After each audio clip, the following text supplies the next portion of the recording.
చూస్తే ఆదిలాబాద్ మున్సిపల్ ఎన్నికలు ప్రశాంతంగా ముగియడంతో ఇక ఓట్ల లెక్కింపుపై జిల్లా అధికార యంత్రాంగం ఫోకస్ పెట్టింది.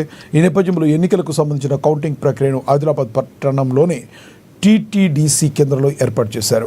రేపటి లెక్కింపులకు సంబంధించిన అన్ని ఏర్పాట్లను అధికారులు, ఎన్నికల సిబ్బంది పూర్తి చేశారు. మొత్తంగా 49 వార్డులకు 4 కౌంటింగ్ కేంద్రాలను, 49 టేబుళ్లు ఏర్పాటు చేసి ఓట్లు లెక్కించనున్నారు.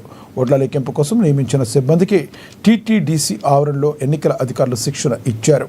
శుక్రవారం జరిగే ఓట్ల లెక్కింపు ప్రక్రియ ఎలా చేపట్టాలో అధికారులు ప్రాక్టికల్గా చేసి చూపించారు. సిబ్బంది తొందరపడకుండా అప్రమత్తంగా ఉండాలని సూచించారు. ప్రతి ఓటును ఏజెంట్లకు చూపించాలని సూచించారు. లెక్కింపులో ఎలాంటి లోటుపాట్లు జరగకుండా చూసుకోవాలని ఆదేశించారు.